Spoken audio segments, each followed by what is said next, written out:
Hola, welcome to my channel Clear Vision. My name is Simon and I'm a psychotherapist. This week I wanted to look at a person not letting their traumas and their pain become the identifiers of who they are. And for a lot of people this is a really tricky subject, especially if the trauma or the pain-inducing thing has been going on for quite some time and they have begun to identify with it. It's become part of their daily life. So we're talking about anything from, the loss of a loved one through death or an illness, or they've just left, or you left them, loss of career, perhaps loss of family. It's going to do with loss in some way, or perhaps early previous abuse that you suffered, or some kind of injustice, some kind of misgiving that happened against you, which shaped your behavior and became a way for you to act and respond to the world. And this happens, I think, to many people. I've had a lot of clients come through the door with this. And then there's this, I don't want to let go of my pain. I don't actually want to get better, because getting better is going to be fucking scary, because getting better means completely letting go of who I think I am and jumping into the unknown and becoming something new. And I don't know what that new is. And so the whole process is terrifying. It's really fucking frightening. And most people don't want to go through it. And normally when people eventually go through it is when they their response to their trauma or their dysfunction or whatever it is that's going on is so it's at such a detriment to the self that there's only one way, which is to crash out on the rocks and kind of have a rebirth, reinvent themselves, rediscover who they are. It's not even rediscovery, it is kind of an evolution. But there are ways that there are things a person can do. There are ways to maneuver ourselves away from that a little bit more gently than a harsh crash. So one of the ways we can do this is we can maybe take a more Jungian approach, an archetypal approach, and see who we are archetypally within our own life. Does our life reflect a story of some sort, or a fable, or a story, fable, myth? It doesn't matter. Are we a Cinderella in our own life? Are we Peter Pan? Are we a kind of Luke Skywalker character? Are we a wise old sage? You look at the archetypes that there are around. Look at the characters that you know in certain stories, and see if your life is kind of a mirror of that story. Chances are there will be elements of your life that are, and you're running in this archetypal way. And when you discover that, that's then, like with anything, once we discover new knowledge, new information, these are the keys that we can then use to unlock doors and walk through them, and therefore change mindset and change behaviors. Another way we could do this is through journaling. We can look at our shadow side. I've got a couple of videos on that, if you look on the playlist, and we can find out our more less desirable, darker aspects to our psyche, if you like. We can explore those, and the way to explore those is to go and look at my videos, and maybe like and subscribe. No, but also the way to explore that is to actually look at your interactions with other people, in negative interactions, and then question what it is that you're getting from it. So when I become angry, what am I getting? Well, I'm releasing this and I'm releasing that, and there are no consequences, except I then beat myself up with guilt.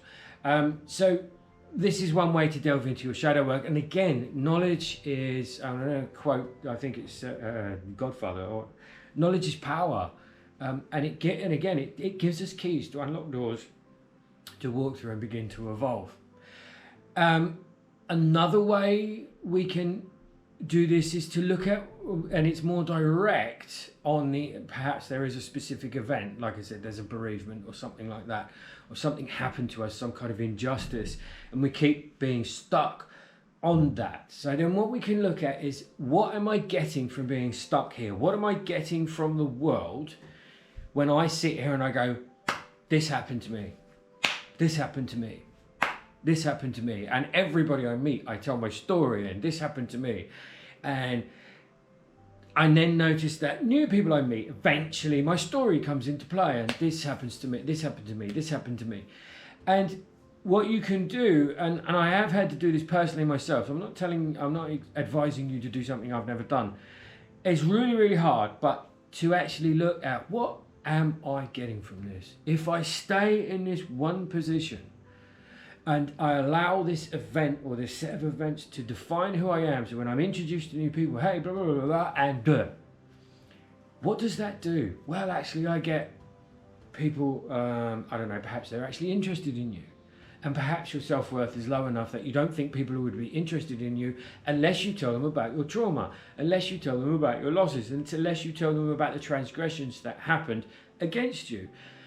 And maybe you become center of attention, or maybe somehow you get some kind of sympathy and you like that, or maybe you receive a parental figure from people and that's what you're after. You're after some kind of parental figure looking after you.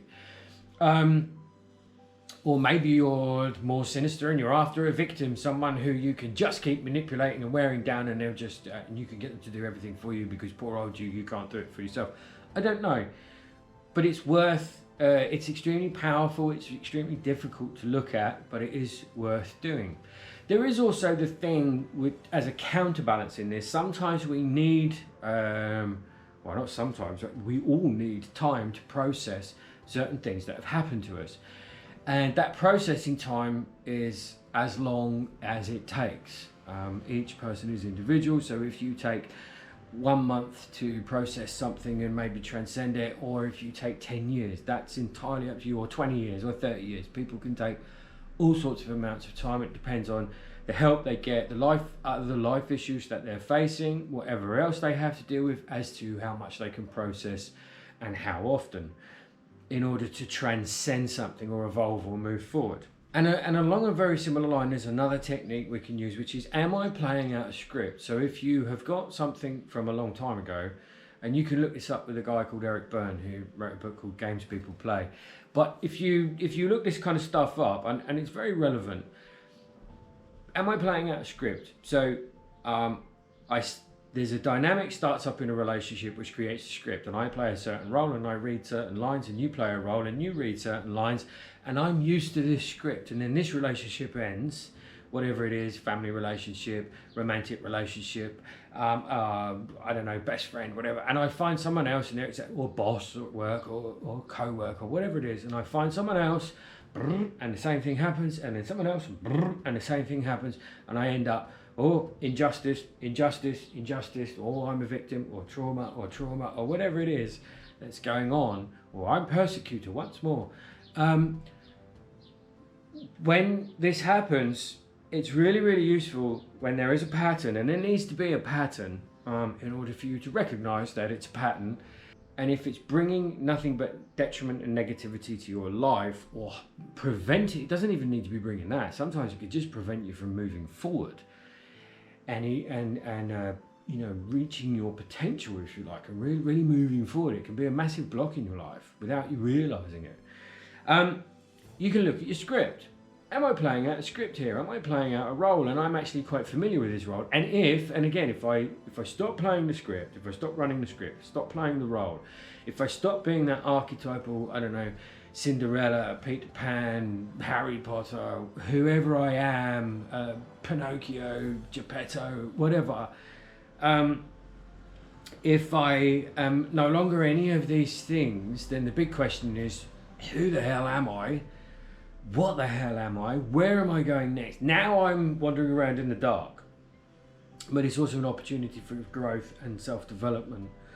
And it's a very, very scary time. And people in these moments need support, and they certainly don't need to be pushed into these areas. No one wants to be pushed into an area of unknown, pushed off the cliff. Hey, do you know what? You'll fly, but poof, that's not a good place to be, and it's not a good thing to do to someone.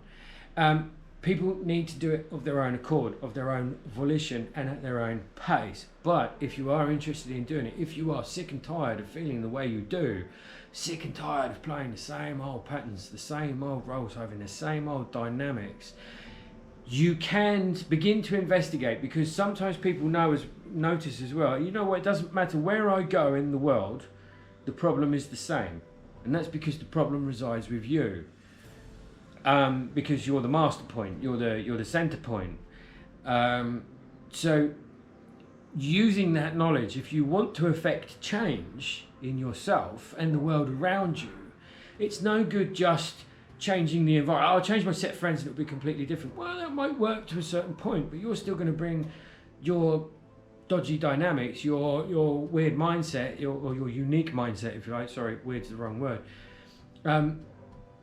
You bring your issues with you, and that's the problem. And that's when you then need to look at yourself, and you need to then say, what am I getting from this situation? It's such a massive question to ask yourself, but it's also such a liberating question. What am I getting from this? And that will give you the key to moving forward. The same as I am playing out this script, boom, there's another key, another door open. Oh, this is my shadow, boom, there's another key. Oh, you know what, I often play the archetypal, there we go, another key, and you just keep moving forward. Now, no one's ever going to get to the point of, well, maybe they will, where you don't have any issues and you don't need to do any self-exploration and you don't need to increase your self-awareness. If you do, you'll probably vaporize into a rainbow or something like that. You know, you'll have reached a state of nirvana or individuation, which, great, I'm happy for you. You'll step off the wheel of life. But for a lot of people, it's going to be something that's continuous for most of their life until there's that kind of calm towards the end where, you know what, and most people end up with a kind of, most stuff doesn't matter anymore. Or that which does matter has now remained, and most people have worked through the dysfunction. And I guess I kind of roll with Erickson a bit here. If someone gets into those twilight years, and this always kind of made me stop, if someone gets into their twilight years with bitterness and resentment and anger and hatred towards the world and resentment of their life and unfulfillment, they're not going to be particularly nice to be around. And they're going to be totally afraid of their impending death, and they're going to be angry about it. Someone who has worked on themselves and lived life the best they can and tried lots of self-improvement and keep evolving is going to probably not be too happy about dying because they're enjoying life, or maybe be ready for death because they've got as far as they want to get. I've come across that one as well. And so there's this kind of acceptance at the end. And I remember learning this stuff and long time ago.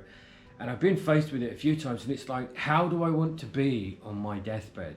Do I want to be resentful, bitter and angry, unfulfilled, missed the opportunities? Or do I want to have at least tried and gathered some self-improvement and changed who I was and not been governed by the rest of the world and bounced around like a ping pong ball and constantly responding, wandering through the world as identified by my trauma, my dysfunction and the things that had happened to me?